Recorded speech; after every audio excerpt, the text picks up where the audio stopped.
कभी कभी धर्म का विचार करना चाहिए। कई लोग इतने वचन के लकीर के फकीर हो जाते हैं कि कहते ना लकीर के फकीर नहीं होना है। यहाँ पर लकीर के फकीर नहीं देखे थे सप्तऋषियों ने। परहित लागी तजहि जो देहि, संतत संत प्रशंसनीय। श्री राम जय राम जय जय राम, श्री राम जय राम जय जय राम। इसलिए परोपकार के लिए मैं अपना शरीर भी त्याग कर दूंगा तो इसकी मृत्यु कभी न कभी तो हो ही जाएगी। इसलिए परहित लागी तजय जो देहि, संतत संत निरंतर उसकी प्रशंसा होती है। ओ परहित सरिष धर्म नहीं भाई, पर पीड़ा सम नहीं अगमाई। हो श्री राम जय राम जय जय राम, श्री राम जय राम जय जय राम। इसलिए परहित बस जिनकी मन माही, ये देखना चाहिए कि मैं जो जप कर रहा हूँ इससे मेरा भी हित हो रहा है कि दूसरे का हित होगा कि नहीं होगा। मैं ऐसे ऐसे ग्रंथ पढ़ूं जिससे आत्म कल्याण भी हो और परोप कल्याण भी, ये ध्यान देना चाहिए। आज बड़े भाव के साथ संक्षिप्त में आगे बढ़ते हैं। भगवान शंकर जी समाधि में बैठे हुए थे। कामदेव, देखो कितनी काम की सूक्ष्मता है, कितना विराट है। काम भी धनुर्धारी है और राम भी धनुर्धारी है। काम भी सुंदर है, राम भी सुंदर है, दोनों धनुर्धर। कामदेव ने पूरे ब्रह्मांड को वश में कर रखा है, देख लो, और राम जी ने भी सारे ब्रह्मांड को वश में कर रखा है ना। कामदेव ने, गोस्वामी जी ने लिखा,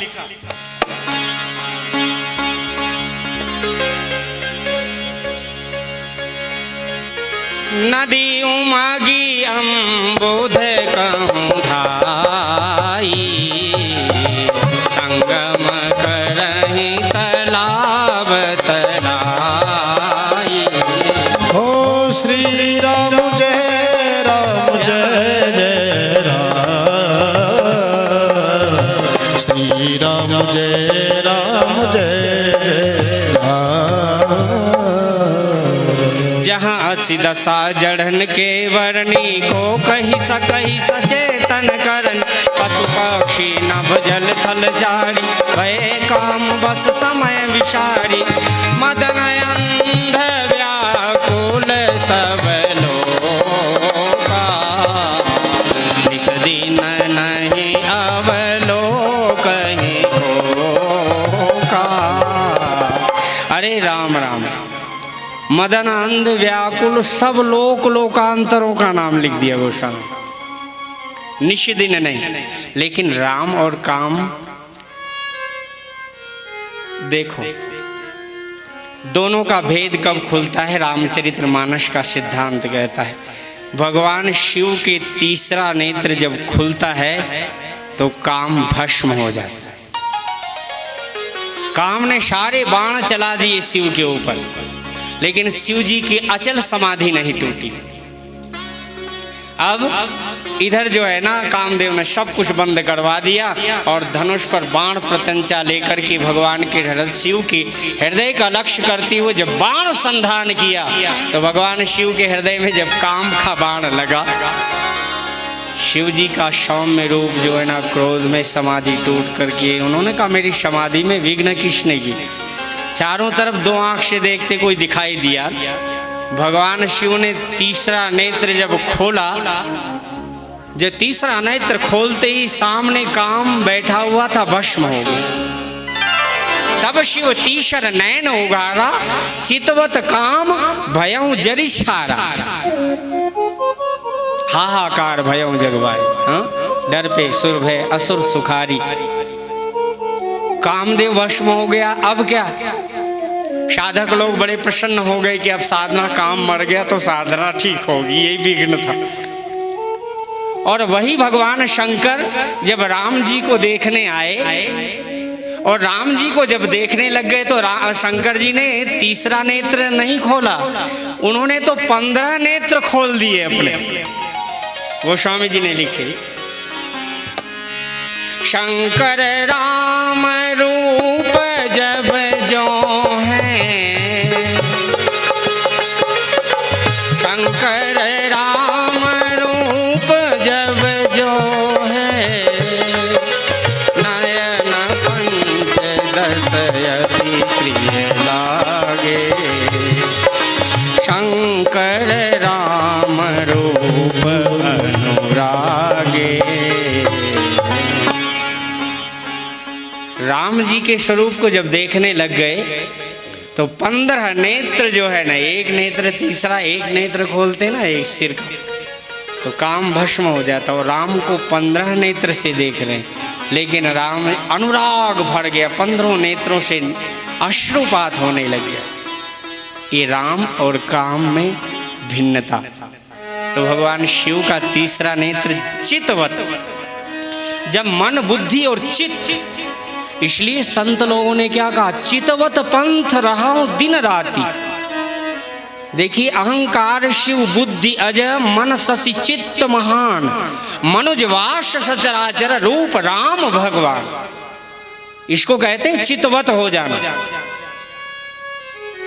और वो भी दो पहलवान लड़े तो एक को पटक दे तो कहे चित्त हो गया, चारों को नहीं चित्त। समर्पण को भी चित्त कहते हैं।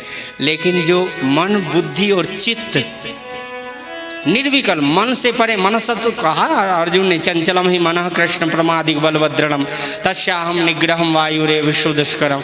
उन्होंने कहा ठीक है, लेकिन मनसस्तु परा, परा यानी सर्वश्रेष्ठ, परे यानी जो परे है वो शक्तिमान है, उससे दुगना हजारों गुना। मन से हजारों गुना शक्तिमान बुद्धि है, बुद्धि से करोड़ों गुना शक्तिमान चित्त है, और चित्त से भी आत्मा इतनी सर्वशक्तिमान है जिसको हम देखते ही नहीं, उसी को अंतःकरण वर्णन करते। केवल हमने नाम ही सुना है कि अंतःकरण किसे कहते। चलो 10 मिनट बाद आपको अंतःकरण की बात बताएंगे, किसे अंतःकरण कहते। भगवान शंकर, आप भजन गाओगे? आपके पास है? अरे इसमें का देखो,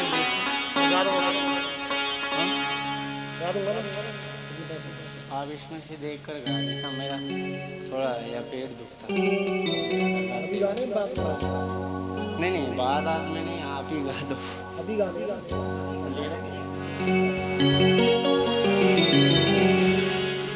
भगवान शिव का श्रृंगार करें। अब इधर भगवान शंकर ने कामदेव को भस्म कर दिया। रति ने जो है आकर के भगवान शिव के पास में चूड़ियाँ तोड़ दी बेचारी ने, और बाल फैला दिए, रोने लग गई। जब काम भस्म हो गया, पति मर गया, तो पतिव्रता नारी उसके बिना कैसे जीवन हो जाता। जीह बिनु देह नदी बिनु बारी, तैसे हो नाथ पुरुष बिनु नारी। जीवन बड़ा शुष्क हो गया। आज रति दौड़ कर के भगवान शिव के पास में आई। शंकर जी महाराज ने तो सोचा होगा कि ये भी क्रोध करेंगे, पति को भस्म किया तो मुझे भी कर दो। लेकिन शंकर जी ने वरदान दे दिया।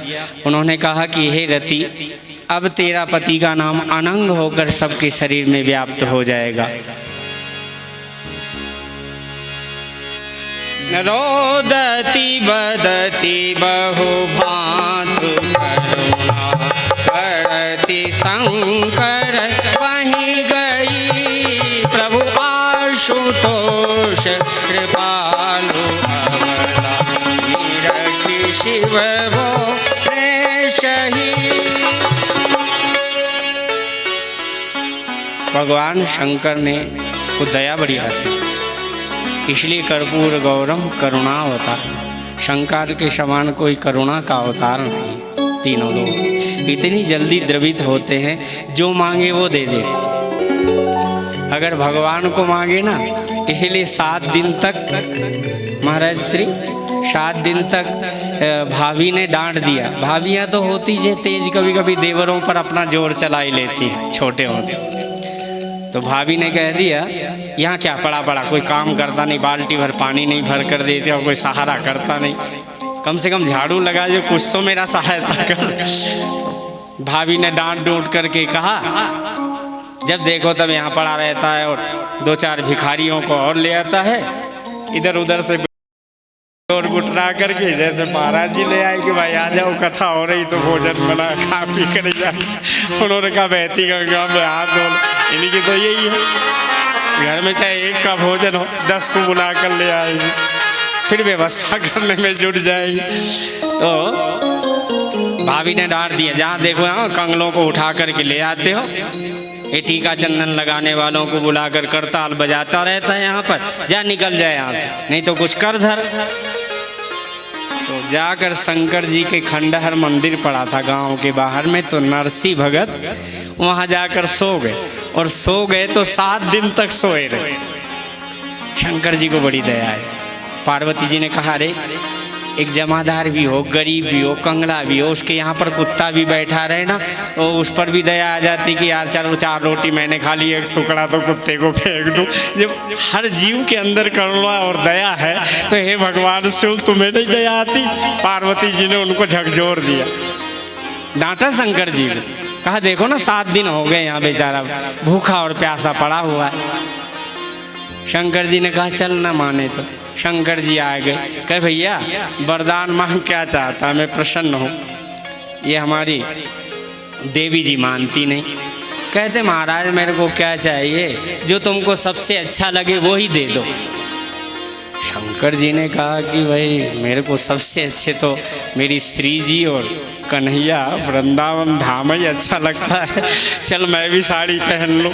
शंकर जी भी साड़ी आड़ी पहन पूर्णा कर ले गए। आज भी गोपेश्वर महादेव जी को साड़ी पहनाते। हाँ, शंकर भी जहाँ पर साड़ी पहनकर नारी बनकर चले हों। हाँ, एक दिन वो भोले भंडारी बनकर ब्रज की नारी ब्रज में आ गए, आ ही गए।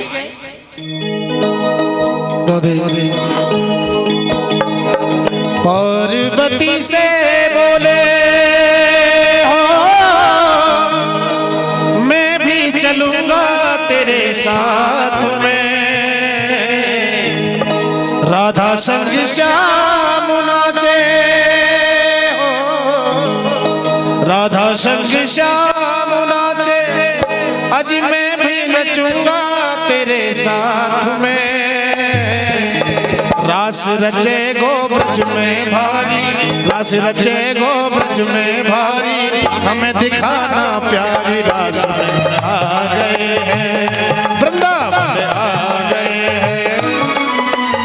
एक दिना भोले भंडारी बन के ब्रज की नारी, रास में आ गए हैं, वृंदावन आ गए।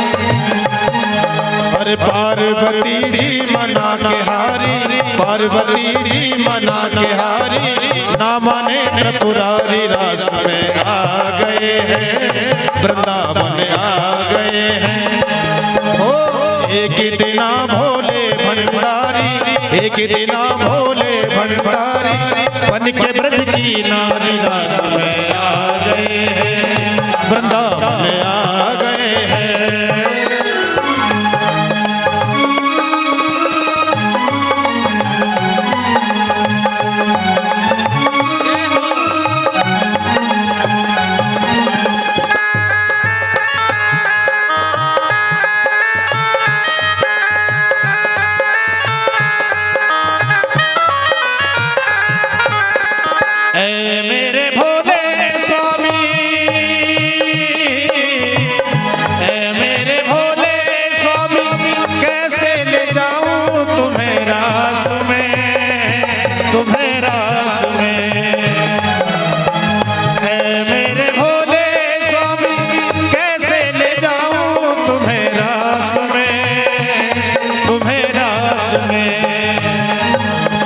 कान्हा के सिवा के सिवा कोई पुरुष न जावे इस रास में, इस रास में। हंसी करेगी ब्रज की नारी, हंसी करेगी ब्रज की नारी, मानो बात हमारी रास में आ गए हैं, वृंदावन आ गए हैं। एक दिना भोले भंडारी बन के ब्रज की नारी रास में आ गए हैं, वृंदावन आ गए हैं।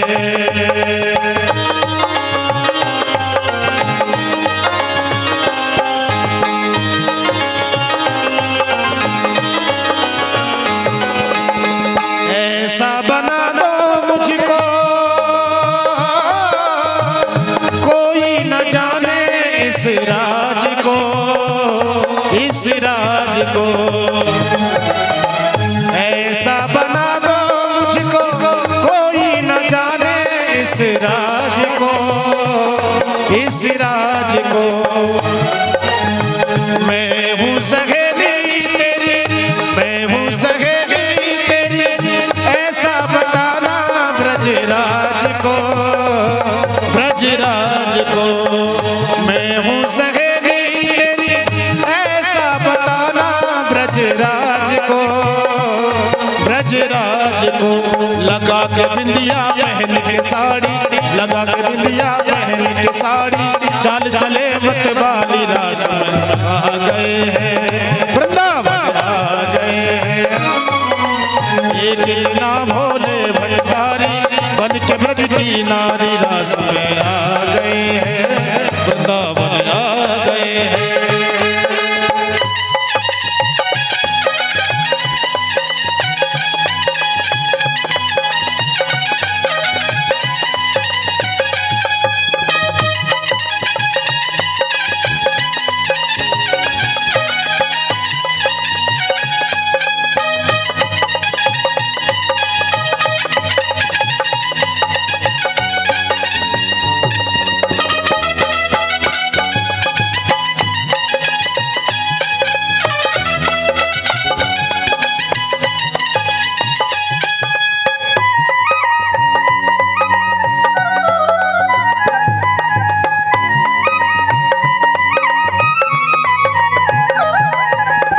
देखा जब श्याम ने,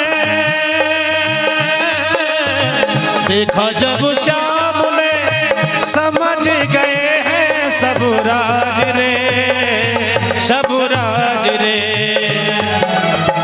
ऐसी बजाई बंसी, ऐसी बजाई बंसी, सुध बुध भूले भोलेनाथ रे, भोलेनाथ रे। सिर से सरक गई जब साड़ी, सिर से सरक गई जब साड़ी, मुस्काए बनवारी रास में आ गए हैं, वृंदावन आ गए हैं। एक दिना भोले भंडारी बनकर ब्रज की नारी रास में आ गए हैं, वृंदावन आ गए हैं। ऐ मेरे भोले बाबा, ऐ मेरे भोले बाबा, गोपेश्वर हुआ तेरो नाम रे, तेरो नाम रे। ऐ मेरे भोले बाबा, ऐ मेरे भोले बाबा, वृंदावन बनो है तेरो धाम रे, तेरो धाम रे। गिरधारी सुनो विनती हमारी, गिरधारी सुनो विनती हमारी, राखो लाज हमारी रास में आ गए हैं, वृंदावन आ गए हैं। पार्वती जी मना तिहारी, नामा में त्रिपुरारी रास में आ गए हैं, वृंदावन आ गए हैं, रास में आ गए हैं, वृंदावन आ गए हैं। बोली गोपेश्वर महादेव की जय। देख लो बोले बाबा, तब भगवान शिव में इतने सामर्थ्य तो है भावना की। स्वयं भगवान शिव जीव को परमात्मा की शरणागति में, अपने भगवान की शरणागति में इनके इन प्रकार राजी कर ही लेते कन्हैया को। और कन्हैया के रास में जाने के लिए भक्त भगवान का दर्शन कराने में समर्थ हैं भगवान शिव। तो भोलेनाथ प्रसन्न हो जाए तो फिर कहना ही क्या। भगवान शिव की, राम जी की अनन्य विभूति तो भगवान शिव ही हैं। आज बड़े प्रेम से कामदेव को भस्म किया, रति को वरदान दिया। थोड़ी देर बाद सारे देवी देवता आकर के भगवान शिव से कहने लग गए, महाराज पृथक पृथक तब किन्न प्रशंसा भय प्रसन्न चंद्र अवतंसा। भगवान शंकर भगवान ने कहा प्रसन्न हूँ। देवताओं क्या बात है? कहे महाराज यहाँ सब ब्रह्मा जी ने कहा ये सब मेरे पीछे पड़े, यहाँ किसी का ब्याह होता नहीं, हम बारात किसकी चले बाराती बनकर, नाचने गाने का आनंद कहाँ मिले। भगवान शंकर जी ने कहा तुम्हारी आज्ञा नहीं है, राम जी की आज्ञा। अच्छा जाओ तैयारी कर लो, आज ही ब्याह हो जाए और आज ही हम तैयार हैं, चलो बाराती बनकर। सब देवता तो अपने अपने श्रृंगार में चले गए। शिव का श्रृंगार करे तो कौन करे बेचारे। शंकर जी ऐसे जटाएं बिखरी पड़ी थी। सरंगी बिरंगी ने देखा, नंदीश्वर आदि के लोगों ने, अरे अपने दादाजी का ब्याह होने वाला है, चलो श्रृंगार तो करो इसका, इनका श्रृंगार कर दें। अब वहाँ तो कोई, अब ये अपनी माताएं बहनें होती